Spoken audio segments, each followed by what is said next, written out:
उत्तम समाधि 10 धर्मों की आराधना से हमारे चित्त में जो शांति की उपलब्धि हुई है,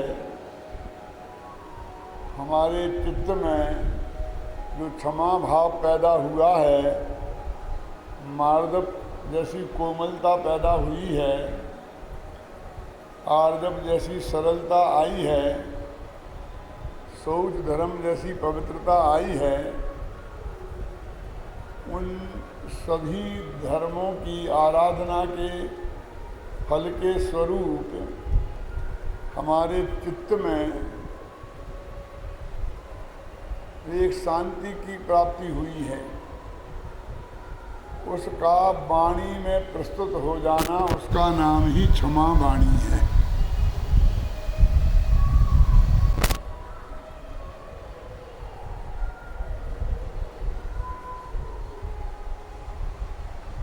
ऐसा ना हो जाए कि वो हमारा क्षमा भाव सिर्फ वाणी वाणी में रह जाए और अंदर में रहे ही नहीं।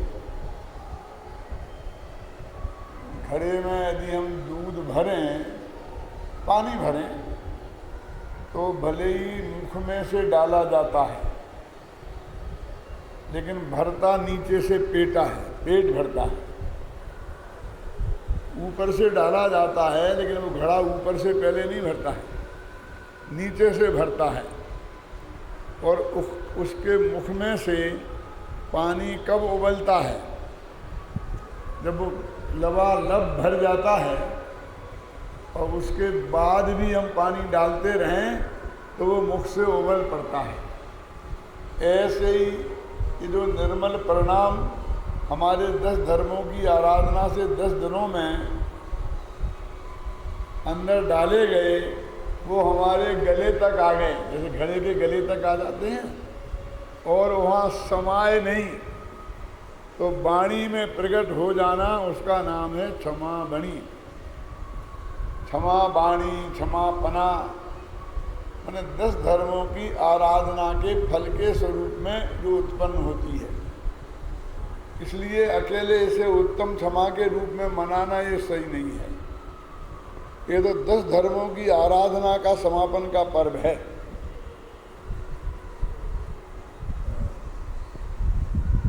ये क्षमावाणी पर्व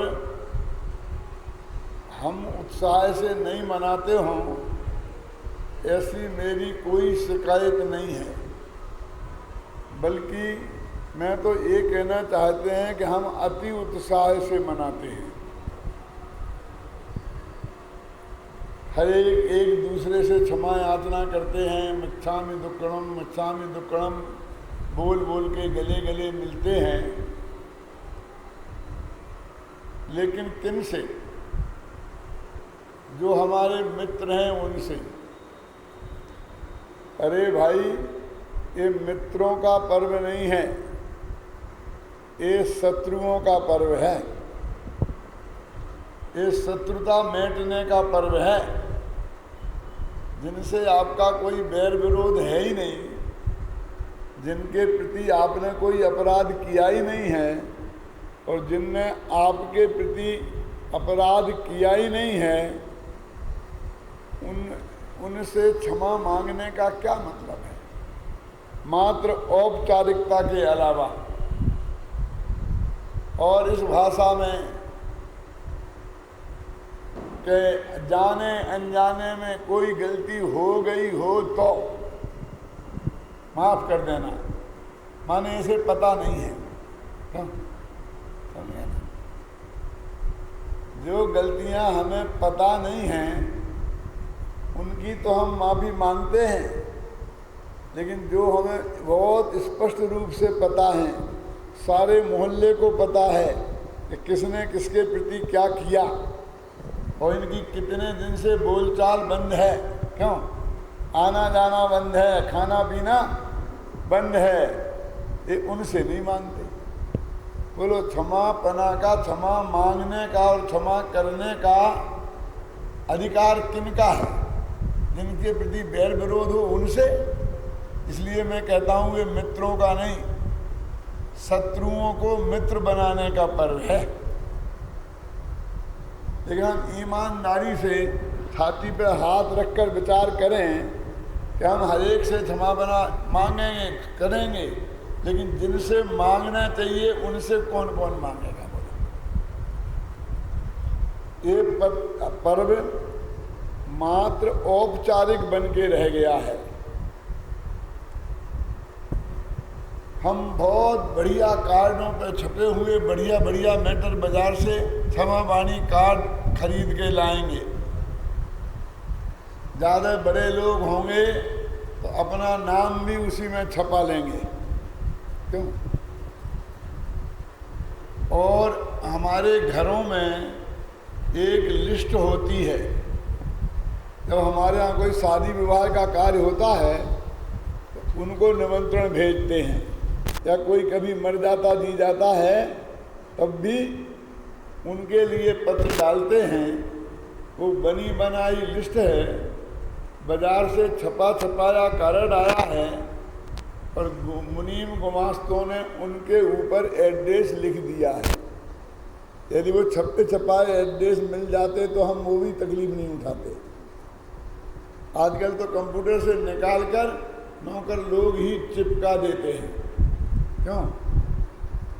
और वो हमारे क्षमा याचना पत्र हजारों की संख्या में चले जाते हैं। हमें कुछ पता नहीं है कि हमने किन किन से क्षमा मांगी है, क्यों? और उसमें क्या लिखा है? सामने वाले के पास, जिसके पास पहुंचता है, उसके मुनीम गुमास्ते उसे रिसीव कर लेते हैं और एक गड्डी लगा के इकट्ठी कर देते हैं। कभी सेठ जी को फुर्सत मिली तो एक निगाह वे भी डाल देते हैं कि किन किन के क्षमा वाणी पत्र आए हैं। उसमें क्या लिखा है ये पढ़ने की कोशिश कोई नहीं करता। यदि उसमें गालियां भी गलती से छप जाएं प्रेस की से, तो भी चिंता करने की ज़रूरत नहीं है, क्योंकि उसे कोई पढ़ने वाला नहीं है। क्यों पढ़े? जिसने भेजा है उसने भी कहाँ पढ़ा है क्या? क्यों? अपना भी कार्ड छपाया होगा तो किसी पंडित से मैटर बनवा लिया होगा और उसने ऐसी भाषा में कि जो आपकी समझ में भी नहीं आए, बड़े बड़े छंद श्लोक प्राकृत की गाथाएं डालकर बना दिया होगा और आपने उसे मुनीम गुमास्तों के माध्यम से भेज दिया। साहू अशोक कुमार जैन ने मेरे से माफी मांगी। क्या बात करते हो, क्या बात करते हो, ऐसा कैसे होगा? अरे भाई, लिखित माफी मांगी है क्या? क्यों ऐसा कैसे हो सकता है? लोग उनके पास पहुंच गए। मैं तो नहीं समझता था कि ऐसा होगा। और उन्होंने कहा आपने डॉक्टर भारती से किस लिए माफ़ी मांगी, क्या गलती की आपने? कि नहीं कोई गलती नहीं की, मेरा तो उनके बहुत अच्छे संबंध हैं, मैं क्यों माफ़ी मांगूंगा? कि नहीं साहब, वो कहते थे भरी सभा में कि लिखित मांगी है। मुझे तो याद नहीं आ रहा है ऐसे कोई ऐसा प्रसंग बना हो। हमारे तो बहुत अच्छे संबंध हैं, जब मिलते हैं तो बहुत प्रेम से मिलते हैं। फिर मेरे पास आए कि साहब आप झूठ बोलते हैं। मैंने कहा उनका तो लिखित माफीनामा मेरे पास है,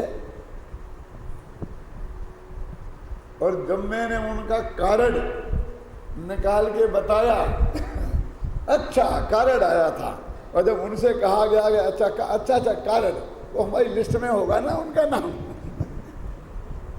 यानी मेरे कहने का मतलब ये है कि उसमें क्या दम है कि आपको पता भी नहीं है कि हम किससे माफी मांग रहे हैं और वो लिखित मांग रहे हैं।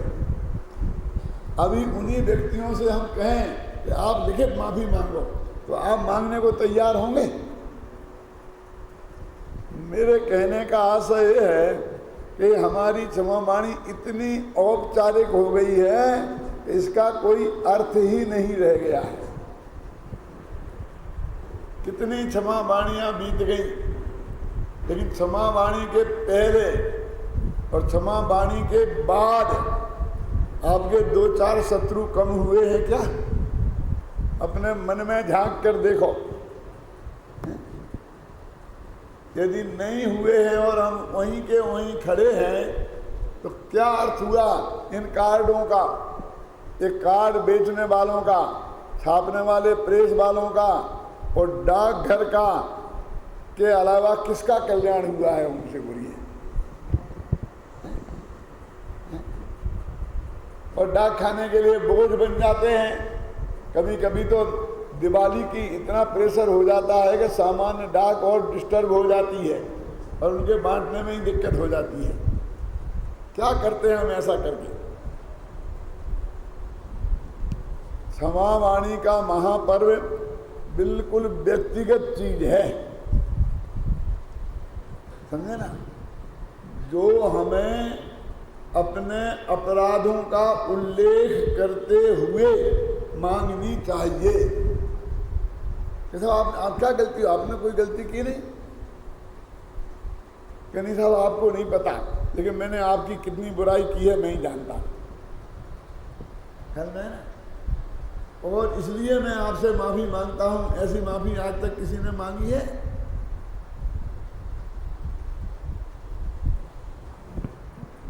मेरे को तो कई दफे ऐसा होता है कि जब लोग आकर मेरे से कहते हैं साहब माफ करना, तो क्यों, क्या बात, क्या हो गया, क्या हुआ? कहते नहीं वो माफी मांग रहा हूं। क्यों मांग रहे? गलती क्या हुई? गलती बताओ ना, क्या हुआ, क्यों माफी मांग रहे? अरे वो क्षमा वाणी है ना। अच्छा बोले क्या है? ऐसी क्षमा वाणी हमें क्या निहाल करेगी? मेरा एक मित्र था, सहपाठी पढ़ता था साथ में, तो बड़े ठसके के साथ क्षमा मांगता था अकड़ के, और क्षमा मांग करके भी अकड़ता रहता था। तो हम उससे कहते थे तो वो कहता था अरे गलती हो गई तो हो गई, माफी तो मांग ली, और क्या करेगा, जान खाएगा। माफी मांग कर भी अकड़ता था। जैसे माफी मांगकर उसने हम पर बहुत बड़ा एहसान किया हो, और अब तो कुछ बात हमको सोचने की और कहने की तो रह ही नहीं जाती है। दो सगे भाइयों में ऐसा झगड़ा था कि 10 साल से आपस में बोले ही नहीं थे, लेकिन क्योंकि दोनों ही बहुत प्रभावशाली थे, इसलिए समाज में उन दोनों के नाम पर 2 ग्रुप बन गए थे, राज ठाकरे और उद्धव ठाकरे जैसे। शिवसेना 2 भागों में बट गई थी, सारा समाज 2 भागों में बट गया था, और उसकी वजह से दाव पेंच ही चलते रहते थे। तो समाज के कुछ समझदार लोगों ने कहा कि इन दोनों भाइयों में यदि किसी तरह से समझौता करा दिया जाए, इस क्षमा वाणी का लाभ उठाकर, ख्याल में है ना, तो समाज का कल्याण हो ही जाएगा। इनका कल्याण हो वो चाहे ना हो। तो बड़े छोटे भाई के पास समाज के लोग मिलके गए कि भाई साहब कुछ भी हो, आखिर तुम्हारे बड़े भाई हैं, सारी दुनिया से तुम माफी मांग रहे हो, तो बड़े भाई से माफी मांगने में क्या कि मैंने कोई गलती की नहीं है ना, क्यों काय बात की माफी मांगू? तो हमसे, हमारे लिए क्यों गलती कोई की थी ना, कुछ नहीं की थी ना, तो हमसे क्यों मांगी? अरे बिना गलती किए तुमने कितनों से माफी मांगी है, अपना अपना हिसाब लगा लेना। ये भाई तो मैंने खड़े किए हैं अपनी उदाहरण के लिए, आप अपना अपना हिसाब लगाना कि ऐसे बहुत से लोगों से तुमने माफी मांगी है ना कि जिनके विरुद्ध तुमने कुछ नहीं किया था। क्यों? तो इसलिए उनने नहीं किया, तुमने कोई गलती नहीं की, फिर बड़े भाई से माफी मांगने में क्या दिक्कत है? जब सब लोग बहुत पीछे पड़ गए और उन्होंने कहा कि इतने बड़े बड़े लोग पीछे पड़े हैं, नहीं मानूंगा तो मैं बहुत बुरा माना जाऊंगा। बोले ठीक है मैं मांग लूंगा, लेकिन उनसे ये पूछ के आओ कि मैं माफी मांगूंगा तो वे मुझे माफ कर देंगे कि नहीं। कहीं ऐसा ना हो कि मैंने माफी मांगी और उनने फिर माफ नहीं किया तो और ज्यादा शत्रुता हो जाएगी। इसलिए पहले उनसे नक्की करके आओ कि कि मैं माफी मांगूंगा, वे माफ कर देंगे कि नहीं। मैं इन सब मुद्दों पर आपसे चर्चा करना चाहता हूं कि शर्त सहित माफी, पहले नक्की करो माफ कर देंगे कि नहीं। कि क्या बात करते हो, उनने सैकड़ों को माफ किया है, इसी क्षमा वाणी के दिन तुम्हें क्यों नहीं करेंगे? तुम तो उनके छोटे भाई हो। कि नहीं, सोच लो समझ लो, वो बहुत तीव्र कसाई हैं।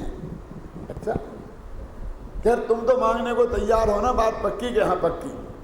बड़े भाई के पास गए कि भाई साहब, क्षमा वाणी का दिन है, 10-10 वर्ष निकल गए, बहुत लोगों से शत्रुता मिट गई, अपने छोटे भाई को माफ करने में तुम्हें क्या तकलीफ है?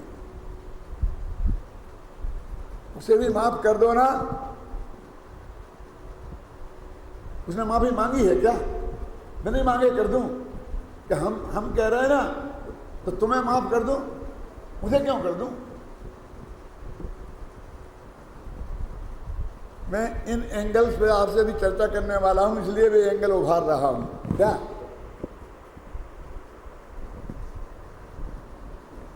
कि नहीं साहब, वो माफी मांगेंगे आपसे, हम उनके घर होके आए हैं। हाँ, पहले तो गलती करें, फिर माफी मांग लें, माफ कर दें। ऐसा मेरे से नहीं। अरे भाई, अब गलती कर दे तो माफी मांगने, यही तो होता है, और क्या होता है? ठीक है, ये बताओ कि वो लिखित माफी मांगेगा कि मौखिक? ये तो हमने उससे किया ही नहीं था। क्यों? हमें पूछ के आते हैं, उनके पास गए कि साहब वो लिखित की कह रहे हैं, लिखित तो नहीं मांगूंगा मैं। आप लोग पीछे पड़ गए इसलिए मैं मांगने को तैयार हो गया। नहीं, मैं कोई मांगने वाला था? मैं लिखित माफी तो नहीं मांगूंगा। कभी अकड़ गए कि लिखित नहीं मांगेगा तो मैं माफ नहीं करूंगा। फिर भी किसी तरह ने समझा बुझाकर राजी किया, तो उन्होंने लिखा माफीनामा कि मैंने तो कोई गलती की नहीं है, फिर भी ये पंच लोग नहीं मानते हैं, तो मैं माफी मांगने को तैयार हूं। मांगता हूं नहीं क्या? माफी मांगने को तैयार हूं। और लिख दे दिया, जाओ। उन्हें पढ़ा तो गुस्से में फाड़ के फेंक दिया। गलती नहीं की तो काहे की माफी मांगता? मैंने तो कोई गलती की नहीं है, और मैं पंच पीछे पड़े हैं इसलिए माफी मांगने को तैयार हूं। ऐसी माफी मैं नहीं मांगू। क्लियर लिखे कि मैंने गलती की है, क्या तो मैं माफ करूं। जब उनसे कहा तो किया ही नहीं तो कैसे लिख दूं? आखिरकार बहुत अच्छे होशियार पंडितों को बुलाया और ऐसा मैटर तैयार कराया कि वो छोटे भाई को तो लगे कि इनने ये स्वीकार ही नहीं किया कि मैंने गलती की है, और बड़ी भाई को लगे कि इसने स्वीकार कर लिया है। ऐसे द्वयर्थक समझ में आया ना? बहुत ऐसे बढ़िया बढ़िया मैटर तैयार करके किसी तरीके से वो सब पास कर लिया, वो मैटर ड्राफ्टिंग। तो फिर इस बात पे झगड़ा हो गया कि ये माफी मांगने का समारोह कहाँ होगा? छोटे भाई के घर के बड़े भाई के घर। छोटे भाई ने कह दिया मैं लिखित माफी तो मांग लूंगा, लेकिन उसके घर नहीं जाऊंगा। बड़े भाई से कहा मैं उसके घर क्यों जाऊंगा, मेरे घर नहीं आएगा। तो आखिर किसी तरह मंदिर में ये समारोह हो जाएगा, तो मंदिर की जगह नक्की हो गई। ख्याल में आई ना? और यदि किसी तरह वो क्षमा वाणी समारोह संपन्न भी हो गया, तो वो कितने दिन तक रहेगा? रहने का सवाल ही कहाँ है कि वास्तव में हुए ही कहाँ है, जब एक दूसरे की देरी पे जाने को तैयार नहीं है। क्यों? तो ऐसी क्षमा वाणी हमें क्या निहाल करेगी? बोलो, क्या हमें दूसरे लोग जबरदस्ती कहें जिनसे क्षमा मांगना चाहिए, ना उन्हें हम कारक डालते हैं, ना उनसे हम क्षमा मांगते हैं। क्षमा मांगेंगे तो कोई ज्ञात अज्ञात अपराधों में, जाने और अनजानी गलतियों में, ख्याल में है ना? ऐसी कहकर और हम पूरी औपचारिकता पूरी करते हैं। भाई ऐसी क्षमा वाणी से कोई लाभ होने वाला नहीं है। देखिए, हम आचार्यों की बात करें, आचार्यों ने क्या लिखा? खामेमि सभ्य जीवानाम सभ्य जीवा खमन्तु मे नित्ति में सभ्य भूदेषु वैरम मध्यम न केणवी। इसमें सबसे पहला वाक्य है कि मैं सब जीवों को क्षमा करता हूं, माफी मांगता हूं नहीं है। खामेमि सभ्य जीवानाम, मैं सब जीवों को क्षमा करता हूं, ये लिखा है, मांगता हूं नहीं लिखा। तो दूसरा वाक्य है कि सभ्य जीवा खमन्तु मे, सभी जीव मुझे माफ करें। क्योंकि क्रोध की वजह से हम किसी को क्षमा नहीं कर सकते और मान की वजह से हम किसी से माफी नहीं मांग सकते, क्योंकि क्रोध कसाय पहली है और मान दूसरी। उत्तम क्षमा पहला धर्म है और उत्तम मार्दव दूसरा। इसलिए पहला वाक्य है कि मैं माफ करता हूं। कहने का आशय यह है कि माफी मांगने के पहले हमें माफ करना सीखना चाहिए। क्या हम जिससे माफी मांग रहे हैं, तो बुद्ध उसने तो हमसे मांगी ही नहीं। अरे तुम माफी करो, यानी इसको हम क्षमा याचना दिवस के रूप में मनाते हैं। ये बात गलत है, ये तो क्षमा करना दिवस है। यदि उत्तम क्षमा के नाम पर इसका नाम रखा तो हमको तो क्षमा करना सीखना है, करने की तो कोई बात ही नहीं करता है। और मैं यदि आपसे कहूं अजित भाई मैंने आपको माफ किया, तुम्हें माफ किया, आपको भी माफ किया, आपको भी माफ किया, तो क्या पागल हो गए पंडित जी, मुझे पागल खाने में भर्ती करा देंगे? अरे क्षमा माफी मांगी जाती है, ऐसा कहा जाता है क्या? क्यों? ऐसे आदमी को जो आकर आपसे ये तो नहीं कहे कि मुझे क्षमा कर देना, और ये कहे कि मैंने आपको क्षमा किया, क्यों? तो उसे क्या समझेंगे आप? पागल समझेंगे ना। यदि मैंने ये नहीं बताया होता तो पक्का सभ्य जीवा खमन्तु मे, सब जीव मुझे क्षमा करें। तो पहली पद में क्रोध के त्याग का संकल्प है और दूसरे पद में मान के त्याग का संकल्प है, और तीसरे पद में मित्ति में सभ्य भूदेषु, मैं सब जीवों से मित्रता चाहता हूं, माने किसी से भी छल कपट नहीं करूंगा। ये तीसरे में आर्जव धर्म आया। मैंने कहा था ना कि ये 10 धर्मों की वजह से जो हमारे चित्त में क्षमा भाव जगा है, कोमलता आई है, सरलता आई है, उसका वाणी में प्रकटीकरण है। मैं सब जीवों से क्षमा मित्रता चाहता हूं, वैरम मध्यम न केण भी, मैं किसी से भी बैर विरोध नहीं रखना चाहता हूं। अब एक प्रश्न खड़ा होता है, कोई ने हमसे माफी मांगी नहीं और तुम जबरदस्ती कहते फिर रहे कि मैंने क्षमा किया, मैंने क्षमा किया। क्यों? कोई मांगे तो क्षमा करूं ना, मांगे तो माफी दूं ना। देखो, ये 10 धर्म पराधीन क्रिया नहीं है, यानी वो हमसे माफी नहीं मांगे तो हम उसके प्रति जो हमारे हृदय में क्रोध का भाव है, बैर है, वो नहीं छोड़ सकते। क्यों? तो फिर हम संसार में ही लटके रहेंगे। इतने हमारे साधु संत मुनिराज, उन पर उपसर्ग किया पारसनाथ पर, क्यों? तो उनने उनसे बैर नहीं किया, उन्हें बिना ही माफी मांगे माफ कर दिया ना कमठ को। क्यों? उसके विरुद्ध कोई एक्शन नहीं लिया, तो माफी करना है कि नहीं है? तो उत्तम क्षमा ये पराधीन क्रिया नहीं है।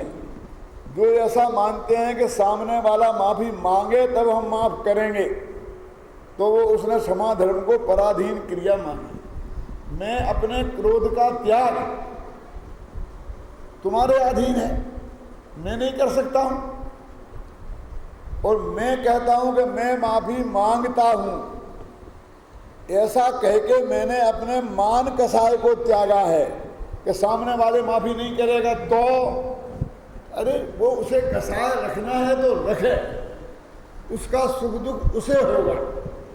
मैं तो अपनी तरफ से सब जीवों को माफ़ करता हूँ, माने क्रोध का त्याग करता हूँ, और सब जीवों से माफ़ी मांगता हूँ, माने मान कसाय का त्याग करता हूँ, और सब जीवों से मित्रता चाहता हूँ। मैं सबके साथ सरलता का व्यवहार रखना चाहता हूँ कि सामने वाले से करें तो बहुत ही बढ़िया है, और नहीं करें तो उनकी बेजानी। यदि वे कसाय नहीं छोड़ना चाहते हैं तो मैं उनके प्रति कसाय रखने के लिए बाध्य नहीं हूँ। ख्याल नहीं ना भाई साहब, ये दुतरफा धर्म नहीं है, ये व्यवहार नहीं है। पीयूष ने एक छंद सुनाया था वहाँ मंदिर में, क्या दधतु गाली मंतो भवंता वयम तु असमर्था गाली प्रदाने समर्था। हे गाली मान, तुम खूब गालियां दो, जितनी देना हो दो, क्योंकि जिसके पास जो होता है वो ही देता है ना। श्रीमान पैसा देते हैं, धीमान ज्ञान देते हैं, तो गालीमान क्या देंगे? श्रीमंत, धीमंत, ऐसे ही गालीमंत। आप खूब गालियां दीजिए, लेकिन एक तकलीफ है मेरी कि दुनिया में व्यवहार निभाना पड़ता है। आप मेरी बेटी की शादी में आए और मान लीजिए कि 500 रुपये का व्यवहार दें, तो मुझे आपकी शादी में 500 रुपये चुकाना पड़ेंगे ना, तो व्यवहार है। तो वो कहता है मुझे इस बात का है कि मेरे पास गालियों का भंडार नहीं है, इसलिए मैं आपके व्यवहार को नहीं चुका सकता। आप मुझे गालियां देंगे तो बदले में मैं गाली देने में असमर्थ हूं, क्योंकि गालियों का अभाव है मेरे पास, स्टॉक बिल्कुल खाली है। ये आप दो गालियां। और हमारे यहाँ एक रिवाज है, कोई आदमी हमारे यहाँ व्यवहार देने के लिए एकदम 50,000 का चेक दे दे,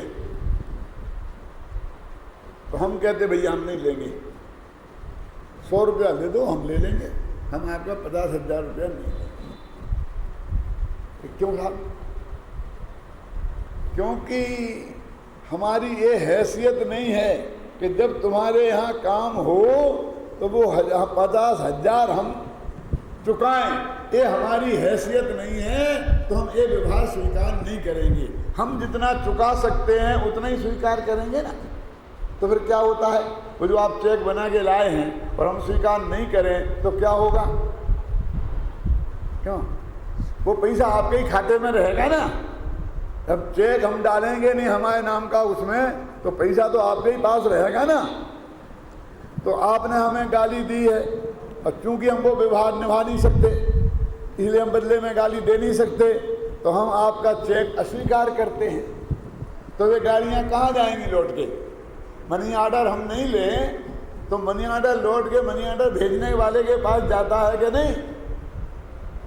तो वो लौट के आपके पास ही आने वाला है। जो आपने गालियां हमें दी हैं, क्योंकि हम उसे स्वीकार नहीं करें तो वे कहाँ जाएंगे? हम गाली देने में असमर्थ हैं, क्योंकि हमारे यहाँ गालियों का स्टॉक बिल्कुल नहीं है। इसे आप दो, ददतु गाली मनता भवंता, क्योंकि आप गाली वाले हो। कहने का अर्थ ये है कि ये धर्म में पराधीन व्यवहार नहीं है, हमें देना पड़े। कोई आदमी हमसे माफ़ी मांगे चाहे ना मांगे, हमें माफ़ करे चाहे ना करे, लेकिन हम चाहें तो क्या हम अपने मन को कसाय से रहित नहीं कर सकते? क्यों? अरे कसाय चाहे 2 आदमियों के प्रति रखी चाहे 10 के प्रति रखी, कसाय रही तो हमारे अंदर कितनों के प्रति है, उससे क्या फर्क पड़ता है। हमें अपने मन को साफ करना है तो हम तो थोक के भाव माफी मांगते हैं और थोक के भाव माफ करते हैं। सब जीवों माफ करते हैं और सब जीवों से माफी मांगते हैं। क्यों? एक छंद में ही निपटा दिया आचार्य ने, एक एक का नाम लिए बिना ही।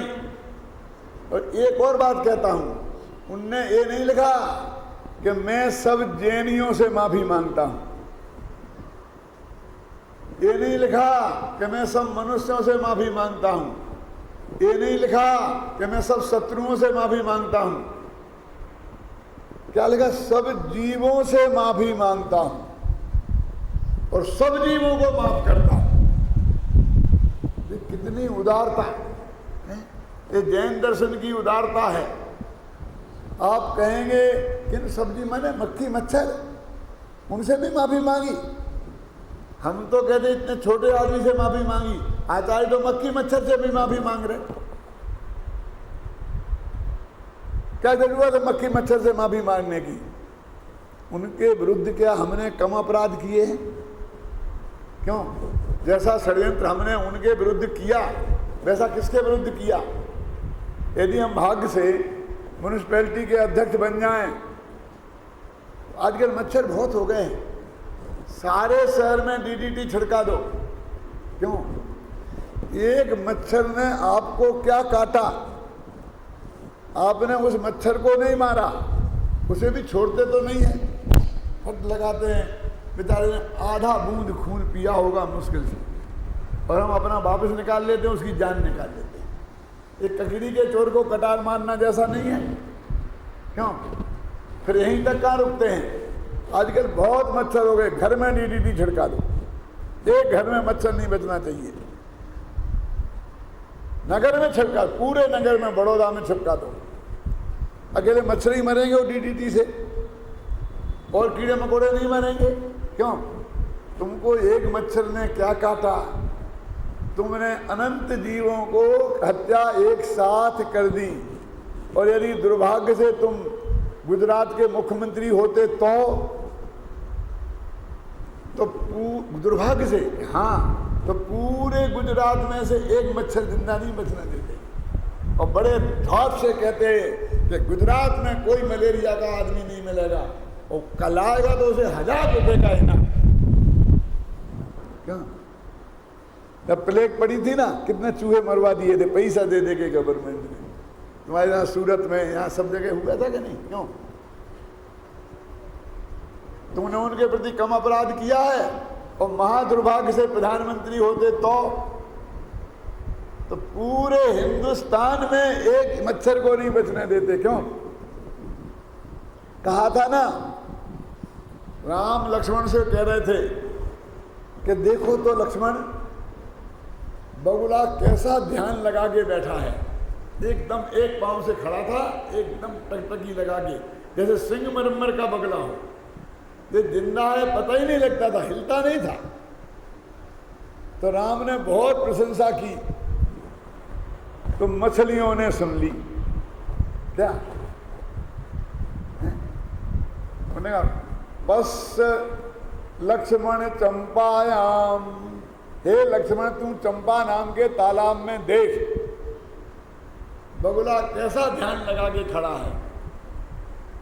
तो मछलियों ने जवाब दिया, बकहा क्यों इस तू ये तेरामा एना हम निष्कुली कृता। ये तुम बगुले की क्यों प्रशंसा कर रहे हो राम, जिसने हमारे कुल के कुल खत्म कर दिए। वो तो ऐसा है इसलिए कि हम धोखे में आ जाएं उसके पास, और पास गए बस पकड़ के खा जाएगा। बका क्यों इस तू ये तेरामा एना हम निष्कुली कृता। पड़ोसी ही पड़ोसी की दशा जानता है, तुम क्या जानो कि बगला कैसा ध्यान कर रहा है। ऐसे बगला भक्तों को उसके पड़ोसी ही जान सकते हैं, हर एक आदमी नहीं जान सकता है। तो हमने उन कीड़े मकोड़ों के प्रति कम अपराध किए हैं, हम उनसे माफी क्यों नहीं मांगे? बोलिए, है ना? उनका अधिकार है ना, हमारा कर्तव्य है ना हम उनसे माफी मांगें और उन्हें माफ करें। कि माफ करें कैसे, वे तो समझते ही नहीं है। हम उनसे कहें भैया माफी करना, हमने तुम्हें माफ किया, हम माफी मांगते हैं, बेचारे कुछ समझेंगे ही नहीं, कीड़े मकोड़े कि समझने की जरूरत क्या है, उसे पता चले इस बात की जरूरत कहाँ है। तुम तो उसे माफ कर दो, माने अब भविष्य में कभी भी किसी जीव जंतु को मारने का प्लानिंग नहीं करेंगे, और मच्छर ज्यादा हो जाए तो मच्छरदानी लगा देंगे। क्या अपनी सुरक्षा करने को कौन रोकता है, लेकिन उसके लिए उसे मारने की क्या जरूरत है। सब जीवों से मैं क्षमा मांगता हूं और सब जीवों को क्षमा करता हूं, मतलब समझे ना। लेकिन ऐसा मत करना अपन आलू मारते हैं आड़ू ले जांगा बुहारी, चिट्ठी आदि के जीव बेदारी, जल छाने दीवानी कीनी, सो भूपों ने डारे जो दीनी, इत्यादि के पापे अनंता। क्यों झाड़ू मारते जा रहे हैं और कहते जा रहे हैं, क्या क्या मतलब है। उसी वक्त झाड़ू से मार मार के चिड़ियों मारते जा रहे हैं और मुंह से बोलते जा रहे हैं। क्यों, उससे क्या निहाल होगे।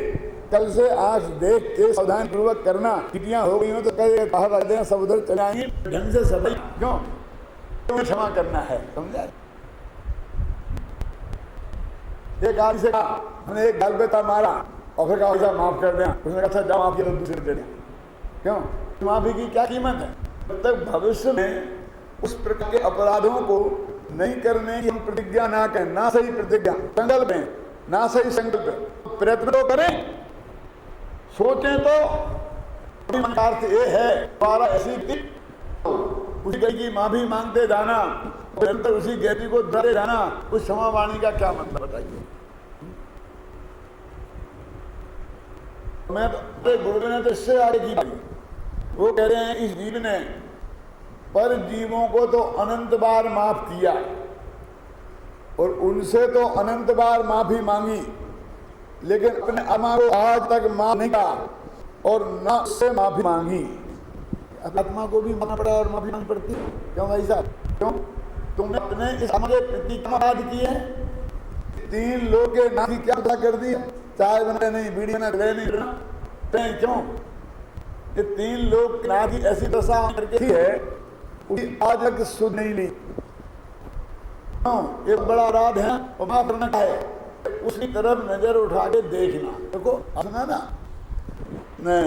की माता अन्य उन पर पवन रींझ गए, ऐसे रींझ गए एक बेहोश हो और पानी छिड़का मार दिया, होश में आए तो चाय पानी करना पहले माँ बाप आया कि नहीं, तो बड़े बहुत छोटे हैं तो कहे जरूर लेंगे, तुम बहुत योग्य हो, फिर भी हो, ऐसे लड़के कौन पसंद नहीं करे, तुम चिंता मत करो, हम तुम्हारी दी अंजना से करा नहीं पहले। क्यों मैं आप पूछता हूँ बेटा ऐसा करे, घबराओ नहीं, कुछ चढ़ना नहीं, ऐसा लगता है ये करना है। उनका क्या व्यवहार किया, करना चाहिए। वो लिया अंजना पर आकर बात हुई, गई, लेकिन चैन नहीं पड़ी तो गए अन्ना से मिलने। दरवाजे जान रखते थे, सरमती लोग कहेंगे, तो महल के पीछे से चढ़कर एक घोड़े को पकड़ के ऊपर गए और अंजना बैठी अपनी सखियों से बात रही और सखियां उसकी मजा रही, कैसे मुझे को चुनाते हैं।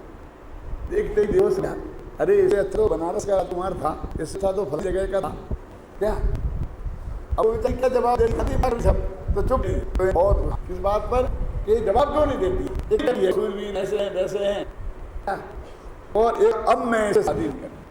देखो ऐसे लीजिए और करो ऐसा गुस्सा है, और फिर सोच गए कि मैं शादी नहीं करूंगी। दूसरे जो प्रस्ताव बताना उनमें किसी तरह से शादी की कैसे रहे, इसलिए मैं शादी करूंगा, शादी करके छोड़ दूंगा। उस जमाने में महिलाएं शादी नहीं करती थी ना, तो दुष्विचार किया और शादी करी तो 22 साल तक अंजना की शादी देखी, अंजना से बात नहीं की। मैं आपसे पूछना चाहता हूं कि अंजना को अपनी ससुराल में क्या तकलीफ थी। खाने पीने को भी मिलता था, गहने कपड़े लटे बढ़िया, 10-10 दासियां, 9 थी, सास बहुत प्रेम थी। क्यों, क्या कमी, इन नहीं पूछूंगा, ये क्या समझे, ये माता इन्हें जानती हैं। क्यों, क्या कुछ नहीं हो, लेकिन पति की सी निगाह हो इतना ही पर है। क्यों, वो प्रेम से बोले शब्द ये सुख के सामने बाकी सुख किसी के नहीं। तो वो अंजना के प्रति अनंत क्रोध था। ऐसे ही हमने अपने आत्मा के प्रति अनंत क्रोध किया, उसकी शक्ल नहीं थी, उसकी बात नहीं से है। तो आप करते हैं तो आत्मा टोकती है कि ऐसा कोई काम मत कर, अच्छा कितने नहीं पड़ता चलती। क्यों, हम उसकी बात नहीं सुनते हैं तो इसके प्रति अनंत क्रोध है ना, तो उसे मारने की जरूरत है क्या, क्योंकि तकलीफ से बढ़ी ना। अपनी आत्मा के प्रति अंतराध किए हैं, उसे भी माफ करने की जरूरत है, और वो माफी का और कुछ नहीं। कितनी संतुष्ट होगा, उसमें ही अपनापन कर, उसमें समझा उसे माफ करना है और नहीं चाहिए। अरे गलियां तो बेहद हुई हैं। पूरी गुरुश्री ने एक दफा क्षमावाणी के दिन कहा था कि मैंने किसी को पर्याय से देखा हो तो तुम मुझे माफ कर देना। सभी भगवान आत्मा है, दिव्य दृष्टि से देखें भी भगवान आत्मा है। ये छोटे बड़े भावना तो पर्याय दृष्टि से हुई है, तो अपने भी माफ करने की जरूरत है। लेकिन हमने कहा कि ख्याल हम कहाँ तक गंभीरता किया है। हाँ, भगवान महावीर का 25वां निर्माण था, तो मालूम एक प्रतियोगिता रखी थी, चित्र प्रतियोगिता, क्षमावाणी महासमिति नहीं बनी थी तब, महावीर निर्माण उत्सव समिति ने, वो दिल्ली से हुई थी। सारे देश से क्षमावाणी पर चित्र बनवाए और पुरस्कार विस्तृत किया गया था। वो पुरस्कार जयपुर के रामलीला मैदान में दिया गया था। अब सभा में एक वक्ता मैं भी था। उसके जो संगठक थे, जो साहू जा रहे समझा रहे, उसका चित्र था मालूम आपको, श्री कृष्ण यशपाल, ऐसा कहते सुना हुआ यशपाल, हाँ शिशुपाल को अर्जुन काले फेंक, ये चित्र था, और महावाणी पर वो पुरस्कृत हो रहा था। वो अर्थ बता रहे थे कि क्षमा वीरस्य भूषणम, शिशुपाल 100 अपराध ने कर दी श्री कृष्ण ने, एक उनकी क्षमा का उदाहरण है, और उसकी गर्दन काटती है वीरता का उदाहरण है। क्योंकि 100 अपराध करने के बाद भी वो गर्दन करते तो कायर कहते, इसलिए ये जो चित्र बनाया उसने, उस चित्र को पुरस्कृत किया जा रहा है। मुझे बहुत बुरा गैब हो गया। उत्तम क्षमा में घर में एक हत्या पुरस्कृत हो गया। मेरी वचना में क्या कहना चाहता हूं कि सब छोरा माफ करिए। अरे भाई, तो बचपन में बड़े थे, शिशुपाल की माँ उनकी सगी बुआ थी, और बचपन में ये दोनों बड़े झगड़ते थे, तो हमेशा श्री कृष्ण से पीटा करते थे। तो उन्हें डर लगा था ये कभी न कभी मारेगा, तो श्री कृष्ण से उन्होंने ये चल लिया क्या क्यों इसे मारेगा। तो उन्होंने कहा 100 अपराध तो मैं कर दूंगा, और फिर भी नहीं मानेगा तो मैं मान। तो बराबर के अपराध गिनते, पहला, दूसरा, तीसरा, चौथा, 99वां और 100वां।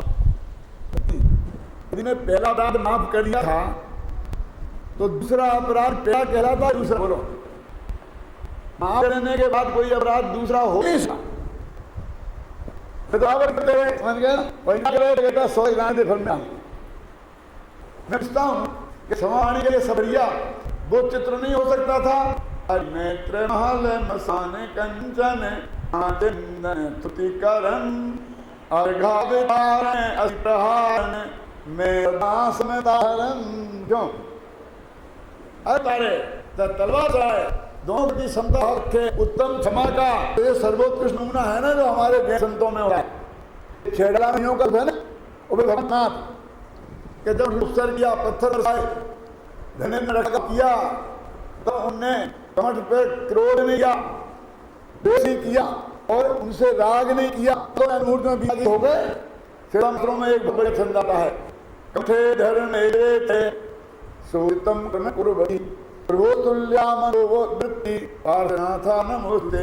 व्यासनाथ में तो नमस्कार करता हूँ। कमठ उत्सर रहा था और धैर्य रखा रहा था। परमावती कर रही थी, व्यासनाथ की रखा करने के लिए पूजा था, धैर्य पूजा ना परमावती थे धरने रहते, परमावती भी साथ के साथ पति तो हो सकता है, वो भी साथ में हम लगते हैं। कल जान दो सबको। अपनी बात तो ये है, तो पार्थ भगवान कि सोच तो कर बड़ी कमर ने अपने उचारी का और अपने उचित किया, पत्थर बरसा उचार था। बोलो इसको देश हो के यही उचित है, समझ में आया? मौलवी साहब व्याख्यान दे रहे थे कुर्बानी पर, इन को मार दो तो भी तुम जन्नत में होगे, और यदि इनके हाथ से मर जाओगे तो भी जन्नत। तो भागीरथी ने गणरानी से कहा कैसा लगा व्याख्यान? क्या करते हो? हिंसा का पोषण कर रहा है, अच्छा व्याख्यान, तीर कसाए वाले का इससे बढ़िया और क्या व्याख्यान होगा? उसके लिए वही उचित है, समझे ना? लेकिन वासनाथ ने के लिए था, ना कमर से द्वेष किया, ना उससे राग किया, तब तो वे अंतर्मुख में केवल ज्ञान पाया। यदि किया होता तो उन्हें केवल ज्ञान नहीं होता। तो उत्तम क्षमा का सर्वश्रेष्ठ उदाहरण ये नहीं हो सकता, लेकिन हमको वो लगा क्योंकि हमें वीरता मारने में दिखाई देती है। क्षमा वीर से भूषणम कैसे होता? क्यों भैया? वीरता के लिए हिंसा में ही है, कोई धर्मवीर नहीं होता है, दानवीर नहीं होता है, अच्छे काम में कोई वीरता नहीं हो सकती है। क्यों? हमने भगवान महावीर है ना, उन्हें किसको मारा था? राग देश को मारना ये वीरता नहीं है, ये साधारण काम है। उपसर्गों को जीतना ये वीरता नहीं है, लेकिन हमें वीरता के लिए हिंसा दिखाना जरूरी है। सारी वीरता हमने हिंसा में ही मान ली, ये कैसे गजब की बात है? अरे भाई, क्षमावाणी का वास्तविक अर्थ क्या है, हम उसे समझें गहराई से। वो कह रहे ना कि हम सब जीवों की बात करते हैं, हम तो जिनके प्रति अपराध किया है उनसे भी नहीं मांगना चाहते हैं, लेकिन हमारे आचार्य उनने नहीं कहा कि साहब इनने हमसे कहा मांगी है माफी। ये धर्म है। धर्म दो आदमी की सम्मिलित क्रिया का नाम धर्म नहीं है। धर्म में हम पूरी तरह आजाद हैं। दान और त्याग के संदर्भ में मैंने बताया था ना, दान में पराधीनता है, क्योंकि हमें देना है तो कोई लेने वाला चाहिए, वो माल चाहिए, लेकिन त्याग में पराधीनता नहीं है। तो उत्तम क्षमा धर्म में पराधीनता नहीं है। तो 10 धर्मों की आराधना से जो चित्त में शुद्धि वितरागता उत्पन्न हुई, उसका नाम वास्तव में उत्तम क्षमा है। अकेले क्षमा की बात नहीं है। जो 10 धर्मों संबंधी विकार हैं उन सबके त्याग की नाम है। जब मैं ये बात कहता हूं तो बहुत से लोग कहते हैं फिर इसे क्षमावाणी क्यों कहते हैं? तो क्या कहें बोलो? कोई 10 भाई हों, अपने धन कुमार बेगलू के 10 भाई थे, मालूम आपको? तो उन्हें दुकान का नाम रखना है तो क्या करें? किसी एक भाई के नाम पर रख लेते थे ना, क्यों? लेकिन वो 10 ही भाई उसके मालिक होते कि नहीं होते हैं? अरे जाने दो 10 भाइयों में, हमने गांधी जी के नाम पर रख दिया गांधी स्टोर, तो गांधी जी का हो गया वो कि हमारा है? हम तो महावीर क्लॉथ भंडार, अरे वाह, नग्न देखो मैं महावीर कपड़े की दुकान, और लोग तो महावीर शू स्टोर रख देते या नहीं रख देते? हम भगवान महावीर के प्रति हमारी भक्ति है इसलिए रखते हैं, कोई महावीर की निंदा करने के लिए थोड़ी रखते हैं। लेकिन मालिक तो उसके हम रहते हैं ना। तो क्षमा वाणी पहला है, बड़ा भाई है, इसलिए उसके नाम पर रख दिया। लेकिन उसका अर्थ 10 धर्म से जो हमारे चित्त में शुद्धि पैदा हुई है, उस शुद्धि की बात है। इसलिए उसमें मार्दव भी है, आर्जव भी है, सत्य सौ संयम तप त्याग आकिंचन सब शामिल हैं। ये क्षमारी वाणी है। क्षमा आदि, आदि क्यों नहीं लगा दिया? ऐसा आप लगाते हो रमेश आदि की दुकान, रमेश लगाते, एक नाम रख लेते बस, कहता उसके नाम पर रख लेते, और 5 भाई बराबर उसके बराबरी के पार्टनर रहते हैं, किसी को कोई शंका नहीं होती है। यहाँ क्यों शंका होती है?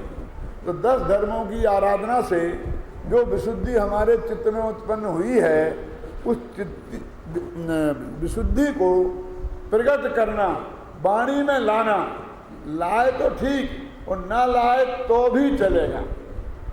एक आदमी किसी से भी क्षमा नहीं मांगे, लेकिन अपने चित्त में क्रोध कसाय को कुछ कम कर ले तो उसकी क्षमा वाणी सार्थक है। मांगे सबसे और कसाय कम नहीं करे तो उसकी कोई कीमत नहीं है। ऐसे ही माफ़ी मांगना ये मान कसाय का त्याग है, क्योंकि मान कसाय हमें माफ़ी मांगने से रोकती है और क्रोध कसाय माफ़ी करने से रोकती है, और माया कसाय मांग लो ना, उंठी बांधते हैं। उंठी बांध के समझते आप कि झूठ बोलने की बात कहते हैं ना, तू मेरी कसम खा, मेरे माथे पे हाथ रखना, तब मैं नहीं मानूंगा तेरी से, ऐसी उंठी बांध।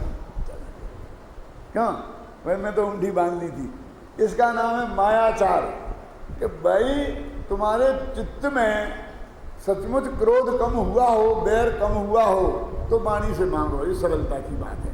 नहीं हुआ है तो मत मांगो।